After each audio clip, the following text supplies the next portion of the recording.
Welcome CSC230 W1. This is spring 22, and I'm going to be using some video from fall 21 when we do this, but what I'm going to do first is get us set up in Replit with our new folder, our ex4 folder, which is for CSS Practice. And again, this is part 1. And what we'll do first is go into Replit, and I'll just open up my repel for my CSC230 W1. And we're going to go right to ex4 because ex2 was our CSS and ex3 was our floated pick. So we're going to make a new folder for ex4. So let's do that right away. So I'm going to go here and add a new folder and just call it ex4. And then inside there, we're going to set up our HTML just like ex1. But before we do that, let's go back to our main homepage, our root, and link to it just so we have a link to it. And that's what we have right here. And this should be easy. So we can move this over. Actually, what I'm going to do is open this up so that our root page is opened up in a new tab. And then we'll link to our ex4 as well. So I'll go back here and I'll move this over because I don't really need to have that there. And what we can do right away on this page is just copy this. Copy the previous link and paste it. And just put ex4, and that's where it's going to go, and it's going to go to the index page inside of ex4, and we'll call this ex4, and we'll call it CSS Practice, and we'll have a link for that. And that'll link to the page in here, which we don't have yet, so we have to set that up. But if we go here and we refresh it, we now have a link to CSS Practice, and if we click on it, we don't have anything because it's not found, so it's not seeing anything. So I'll just go back right now, and this is good. So I don't have to do anything here. It's working. It just doesn't have an index page in here. So let's make an index page in here, and you could use this add file, and of course our home page will be index.html, and I'm going to add another file inside here. I don't know if it gives me another little icon to add a file, but I'm going to go on here and add another file. And I'm going to call this styles.css. Same names that we used before, except they're in the ex4 directory. And we're good. Now we don't have anything on styles yet, but we're going to start with our index, and we don't have anything either. And what's nice is we could just use our exclamation point and then our tab key.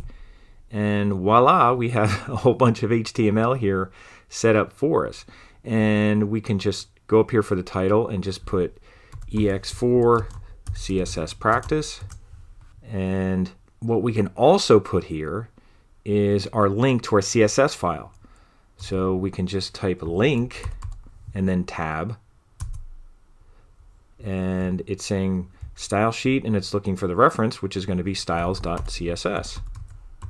And make sure you type it exactly here like it is there. So that's linked up, and that looks good. And just because I did this in fall 21, I'll do this here. Just to have something on the page here, I'll just go and hit enter, and I'll put P tab, and I'll just put ex4 in here, just so you can see something. And we'll see if this is working now that we have this set up. And let's just see, we have our title, we don't have anything else, we should be good. So let's go here, we'll refresh this, and we'll do that, and then we'll see ex4. And then when you see the rest of the video, which was recorded in the fall, it starts off like this after I show some sample work. So we're all ready to go, I think, and we're going to be now working on index.html inside your ex4, and then eventually doing your CSS. Now where the video is going to pick up, it's going to show you a finished product, and then it's going to start doing the HTML. So that's where that's going to pick up, and that's actually older footage from fall, but it should be fine. So if there's any things that don't make sense, that's why, or just email me if there's anything that doesn't make sense. But this should pick up fine with the video from the fall up to this point. This is the finished sample. I'm actually in Firefox. I'm not in Chrome where I usually work, just to show you this in a different environment.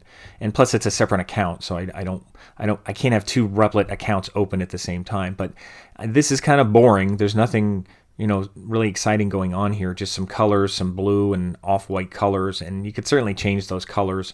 I'm just kind of working with a warm, cool kind of theme. But what I want to go over with this and with CSS is the fact that we're going to create a structure of a header section a nav section, a container section, which is containing the 3 columns, and then we have 3 columns, column 1, 2, and 3, and then we have a footer. And inside those are content. There's text content inside the footer, there's a headline inside the header, and there's actually links inside this nav area. Now, we may not do this kind of rollover effect or hover effect. We can just change the color of the text, or we can do this eventually, but it's easier just to change the color of the text. It's a little more challenging to do this all around because we got to change the padding and stuff like that. But I don't want to throw too much in this because this should just be a quicker practice. So we may just have the text color change instead of the background change. But in addition to just having this, which is boring, notice we have a header going across the page. Nav is going across the page. This is about 80% of the page. This container is about 80% of the page, and the footer is about 100% of the page. Not about, it is. And the difference here is that when we resize this, when we get closer, I think when it gets closer to around 800 pixels, eventually there's going to be a breakpoint, I think it's 800 pixels, where it's going to go from 3 columns, where you don't want them really tight, and we don't want really narrow columns. When it gets to this point, it breaks down into 2 columns. So column 1, column 2, then column 3. And then eventually, when it gets like to a phone size, eventually it'll get like this. And that's kind of the third breakpoint. And that's the way you would read it on a phone, vertically, obviously. And notice it's no longer having white on the side. It just fills it up now because why bother if it's going down to this size. So once you get down to this size, this is kind of the way it would look like on a phone. So that's responsive design, so that it adjusts as needed. You can design it on a web page, but if you resize the window or it goes down into a phone size, it should still be readable and look good. And there's all kinds of different things you could do, but we're just going to focus on just changing the layout really for now. We're not changing sizes, we're not changing colors. The only thing I think I changed was the fact that this goes from being 80%. When it gets to its third breakpoint, it becomes 100%. So there's no reason to have a white kind of border outside of that anymore. That looks better on a wider web page. So that's what we're going to do, and we're just going to throw in some basic copy, banner, headline, link, everything generic here because we're not really doing anything yet. We're just kind of practicing. Even this lorem ipsum, we're not going to have to copy it from anywhere. We can actually do that right inside a Replit. I forgot that we can actually do that with a Emmet shortcut. You could type lorem and then a number and it'll do that many words. So, and you could even do multiple paragraphs. There's a lot of cool stuff that, once you look into Emmet, there's a lot of cool things you could do. So we could make these columns very quick. So if you're thinking, there's a lot of copy there, this will be real easy to do. So there's only banner, headline, 3 links. And this is actually a list. A lot of times navigation is made from lists, not just putting spaces in between here. So we're going to take a list and break it down so it's horizontal, so it's not stacking, and it's not going to have bullets, obviously, and numbers or anything like that. I just have these number signs there. Actually, I don't really need the number signs. We actually need the number signs when we make the links. So that's what we're going to do. We're going to set up something like this and do a lot of CSS. A little bit of HTML to get it started, but a lot of CSS. So we'll take a break here, and we'll get started with our HTML in part 2.